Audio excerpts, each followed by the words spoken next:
Hello friends, welcome to One Stop All Poetry Solution. Today we are going to talk about All the World's a Stage by William Shakespeare. In this poem, this is taken from the extract as an extract from the drama As You Like It, written by William Shakespeare. This kind of a poem that you see here is spoken by Jack, a character in As You Like It, in Act 2, Scene 7. Here he is reducing the life of human beings to a performance. Before I head straight on to the poem, there are few things that I would like to discuss with you. The world, all the world as a stage, considered as a stage, has been used in all sorts of context. Oscar Wilde has put his spin on this phrase, declaring that the world is a stage and the play is badly cast. Alan Moore, in his novel V for Vendetta, has taken it to a completely new level by saying all the world's a stage and everything else is vaudeville. So we notice how people love to quote this phrase because it sounds very clever, and they believe that this line has something that still resonates today. So we cannot ignore the relevance till the modern day. Though they do not refer to the seven stages of man, as this idea was quite archaic, it has in fact become quite archaic, that is old, ancient. However, this idea is merely a comparison of the world as a stage. All the World's a Stage by William Shakespeare focuses on few themes. He explores the themes of time, aging, memory, and the purpose of life. So these are certain things that you must keep in mind. Right, now let's continue. All the world's a stage and all the men and women merely players. They have their exits and their entrances, and one man in his time plays many parts, his act being 7 stages. At first, the infant mewling and puking in the nurse's arms. So again, we'll continue with the next line. So what he is telling, Shakespeare is telling that the world is a stage and all the men and the women are simply actors and actresses. They have their exits, which signify deaths, and their entrances, which signify birth. And one man refers to human beings in his time, that is during his lifetime, plays, which means performs many parts, performs many roles. His acts being 7 stages. It consists of the acts of the play, it consists of the 7 stages. So his evolution or his growth is divided into 7 stages. Right. Then first stage is the infant, where he is crying, mewling, throwing up milk, puking, because he is just a child, an innocent child. That's why he is mewling, he is crying, he is puking, that is vomiting, throwing up milk in the nurse's arms. Nurse, there can be 2 meanings of this. One is someone who is also a nurse by profession, and also it can refer to a person who is nursing. For instance, the mother. So it is very important that we understand all the stages simultaneously, because one stage is related to the other. As we move on from one stage to the other, it is not that we will forget about the previous stage, and neither, even if we want, can we play that part in the stage that follows. For instance, the role of the infant, a man playing the role of infant, that is a human being playing the role of the infant. When he moves to the next stage, that of the schoolboy, even if he wants, he cannot start mewling and puking in the nurse's arms. That is not possible. So whatever role that you are assigned to in the following stages, you are expected to play that part dutifully. So that is something very important. And this phrase, all the world's a stage, this was in fact used by can be used by a politician also. It suddenly came to my mind, someone who is addressing a rally. It can also be used by a person who is depressed, who is philosophical, because its relevance is something undeniable. So all the world's a stage, but it can both be good and bad. It can both have good as well as bad connotations. It can refer, not connotations, it can refer to both bad and good situations. So next stage is the schoolboy, where he is whining, and then the whining schoolboy with his satchel and shining morning face creeps like snail, unwilling to school, And then the lover, sighing like furnace with a woeful ballad, made to his mistress's eyebrows. So the second stage and the third stages are introduced here. The complaining schoolboy, where he is going with his school bag. His face is bright and fresh because he is very eager, creeping like a snail. Now you see there has been a use of simile.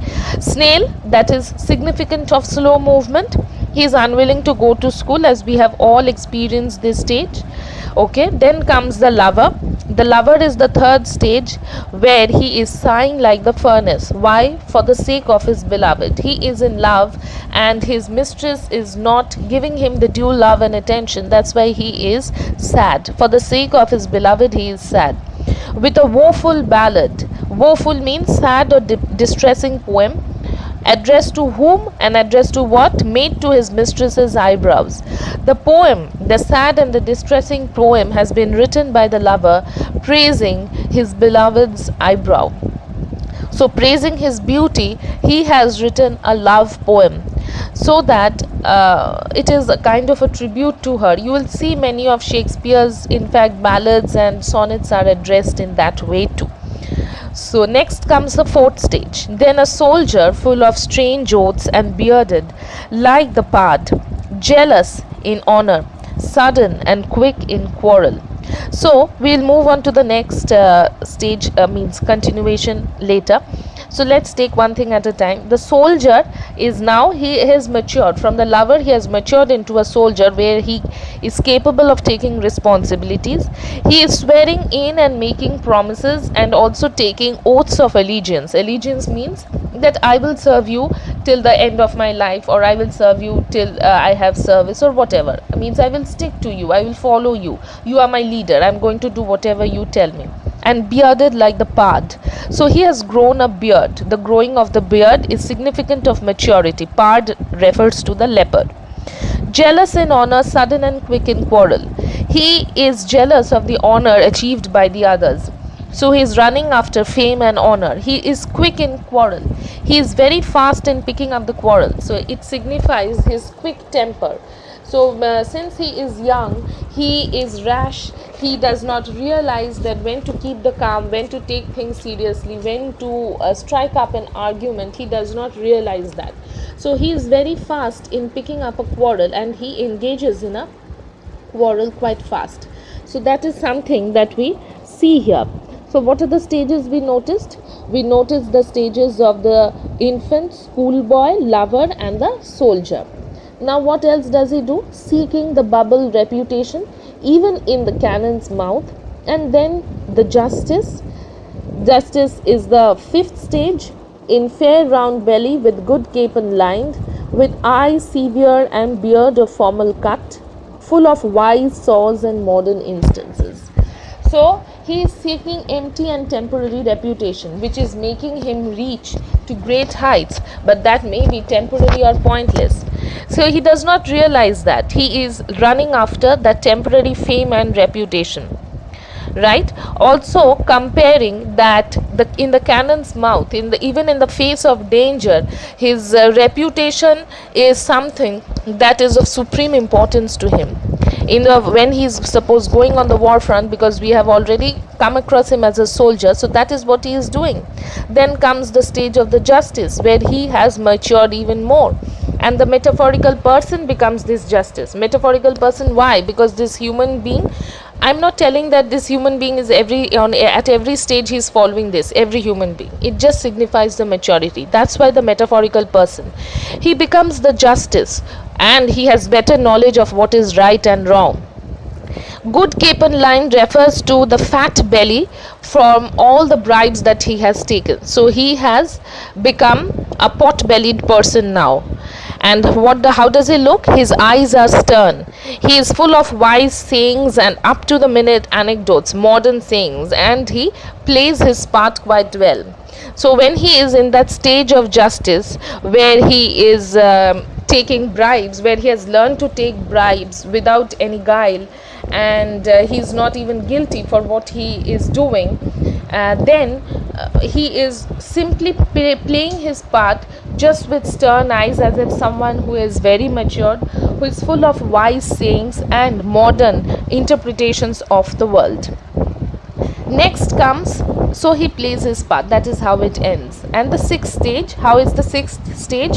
It shifts into the lean and slippered pantaloon with spectacles on nose and pouch on side. His youthful hose well saved a world too wide for his shrunk shank, and his big manly voice turning again towards childish treble pipes and whistles in his sound, which you will see in the next slide. So here what he is telling, Shakespeare is telling, is that this man has shifted into the sixth stage. He is now totally wasted. His body has become wasted. He has lost his muscles. He has lost the strength. His muscles have become wasted. His skin has started sagging. The strength and the tautness of his skin have started to loosen out. His pantaloon, pants and stockings, which he wore in his youth, hose refers to the stockings, so they have started becoming loose, because in his youth, when he was fit and fine and healthy, they were made according to that, and now he is old, so they have started to become loose. A world too wide for his shrunk shank. So the pantaloons, the pants that he's wearing, because of his thin legs, they are as if worlds apart. You can it's as if there is no contact between the skin and the pants that is wearing. It looks oversized. That is the bottom line.